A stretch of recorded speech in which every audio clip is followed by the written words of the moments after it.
आपके अपने channel mathematics का श्रीनाथ कुमार समन में आप सबों को स्वागत करते हैं। जैसा कि आपको बताया गया था कल के पार्ट 1 वीडियो में सिर्फ वृत्त से संबंधित वृत्त क्या है, वृत्त की परिधि क्या होती है, वृत्त की परिभाषा क्या होती है, क्षेत्रफल की परिभाषा क्या होती है, इनके बारे में चर्चा की है। आइए एक शॉर्ट रिवीजन। आज 12 प्रश्नावली 12.1 का पहला नंबर क्वेश्चन यहाँ लिखा गया है और एक कल क्लास के जो पढ़ाया गया था उसका ओवरऑल जो याद करने वाली मेन पॉइंट है इस पर हम चर्चा करते हैं। आइए, एक सर्कल है, ये एक वृत्त है, वृत्त के केंद्र पर 360 डिग्री का कोण बनते हैं। वृत्त की सभी त्रिज्याएं आपस में समान होती है। यहाँ से सेंटर से इस परिधि के छोर तक के डिस्टेंस जो होते हैं वो आर कहलाती है। ये परिधि की इस छोर से लेकर इस छोर तक की डिस्टेंस क्या होती है, व्यास कहलाती है।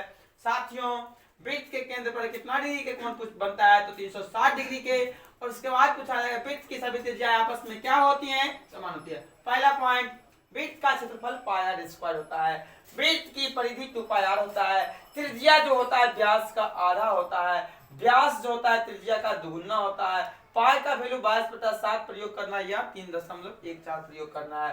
अर्धवृत्त का क्षेत्रफल होता है, अर्ध मतलब आधा, तो वृत्त का क्षेत्रफल पाई आर स्क्वायर, अर्ध मतलब आधा, तो हाफ पाई आर स्क्वायर। अर्धवृत्त की परिधि r इंटू पाई प्लस 2 होता है या 36/7 इंटू पार होता है। चतुर्थांश का क्षेत्रफल, चतुर्थांश मतलब एक चौवन्नी की बात करते हैं तो 1/4 पाई आर स्क्वायर होता है। वलय का क्षेत्रफल या संकेंद्रीय वृत्त का क्षेत्रफल, एक ही केंद्र पर दो वृत्त बनना संकेंद्रीय या वलय कहलाती है। वलय का क्षेत्रफल होता है pi into r square minus r square. अब आइए सवाल पे, ये तो पिछले क्लास का रिवीजन था। अब यहाँ पे गौर करने वाली बात है। कहते हैं दो वृत्तों की त्रिज्याएं क्रमशः 19 सेंटीमीटर और 9 सेंटीमीटर है। उस वृत्त की त्रिज्या ज्ञात करें जिसकी परिधि इन दोनों वृत्तों की परिधियों के योग के बराबर है।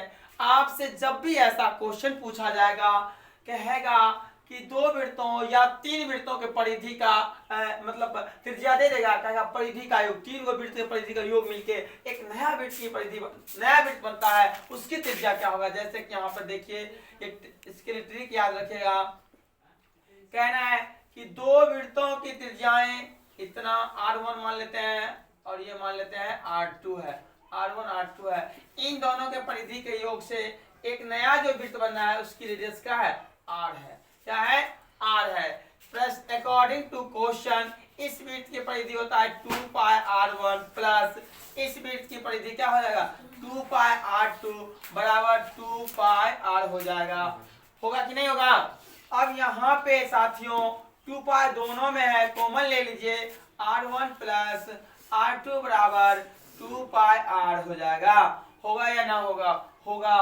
देखिए यहाँ से समीकरण का रूल कहता है कि बराबर चीज कट जाते, 2 पाई कट गया, यानी कि इसीलिए r बराबर r1 प्लस r2।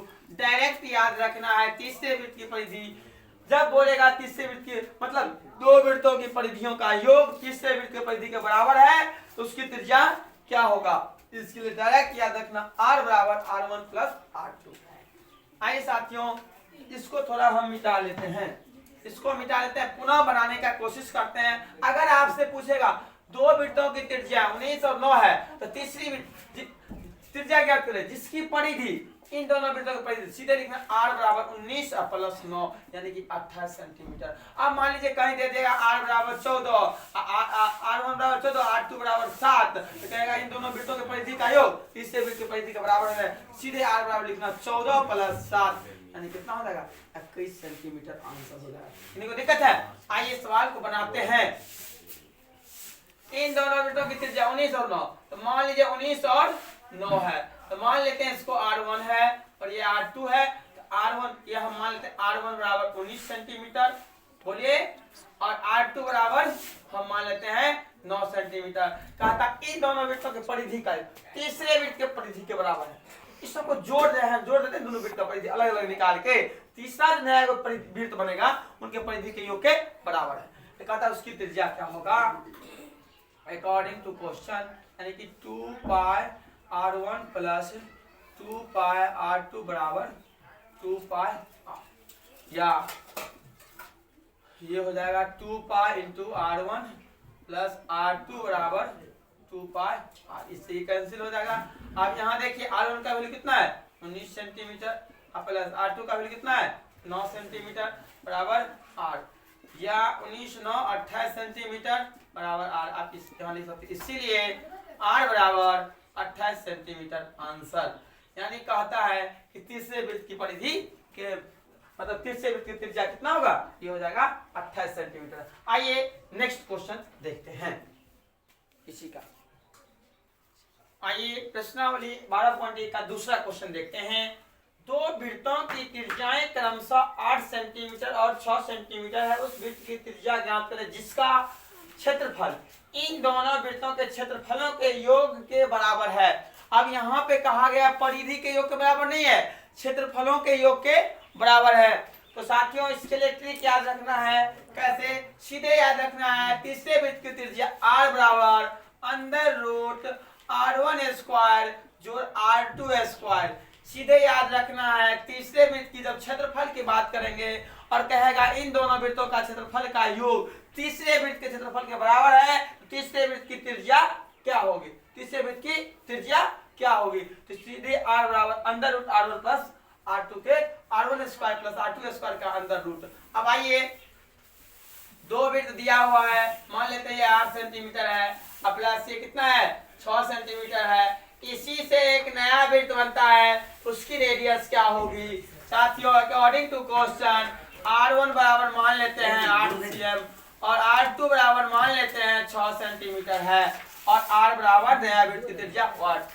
ठीक है, तो आइए अब जो है कहता है क्या, according to question pi r1 square क्षेत्रफल की बात कर, वृत्त का क्षेत्रफल होता है पाई r स्क्वायर, इसीलिए लिखते हैं पाई r1 square plus pi r2 square बराबर 2 पाई r स्क्वायर, या यहाँ पे हो जाएगा पाई इंटू r1 स्क्वायर जोड़ r2 स्क्वायर बराबर, ये सॉरी यहाँ गलती लिखा गया, मिस्टेक से 2 लिखा गया, पाई r स्क्वायर होगा और ये हो जाएगा पाई r स्क्वायर।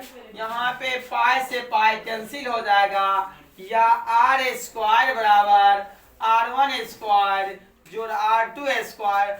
अब देखिए स्क्वायर उड़ेगा तो दूसरी ओर वर्गमूल चढ़ेगा, ये r1 स्क्वायर जोड़ r2 स्क्वायर।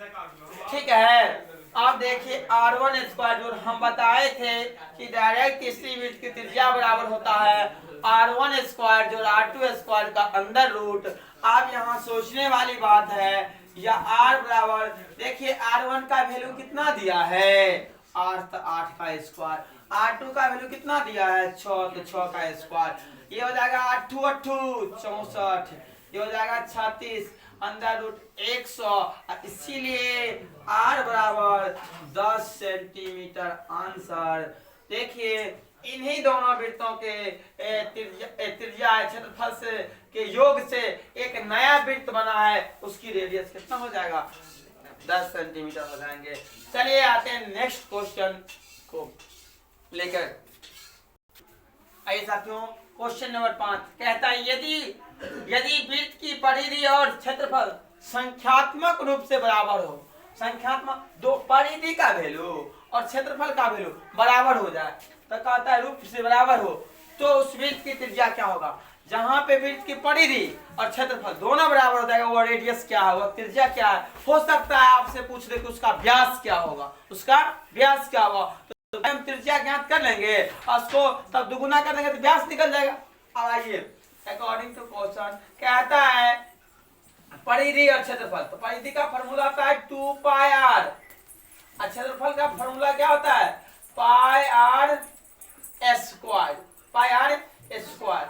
अब इसको हम लिखेंगे 2 पाई r, अब बराबर पाई इंटू r गुने r, ये पाई से पाई कैंसिल, ये r से r कैंसिल, इसीलिए r बराबर कितना हो गया 2 सेंटीमीटर। यानी कि 2 सेंटीमीटर वह त्रिज्याएं हैं जहां पर क्षेत्रफल और परिधि दोनों समान होंगे। अगर हमसे मान लीजिए नोट में अगर हमसे आप पूछ दिया जाए कि इसका व्यास क्या होगा, इसका व्यास क्या होगा, तो d बराबर होता है 2r, यानी कि 2 गुने 2 यानी कितना आया 4 सेंटीमीटर। लेकिन हमसे पूछा गया सिर्फ और सिर्फ त्रिज्या, हमसे पूछा गया त्रिज्या। अगर पूछ देगा व्यास तो व्यास क्या करेंगे, इसका दुगुना कर देंगे। साथियों आशाएं करते हैं, उम्मीद करते हैं कि आप इसको समझे होंगे। कल के क्लास में हम लेके आएंगे त्रिज्यखंड के बारे में, त्रिज्यखंड क्या है नहीं है इसके बारे में अगले वीडियो में। तब तक के लिए धन्यवाद। जय हिंद, वंदे मातरम, राम राम, सत श्री अकाल।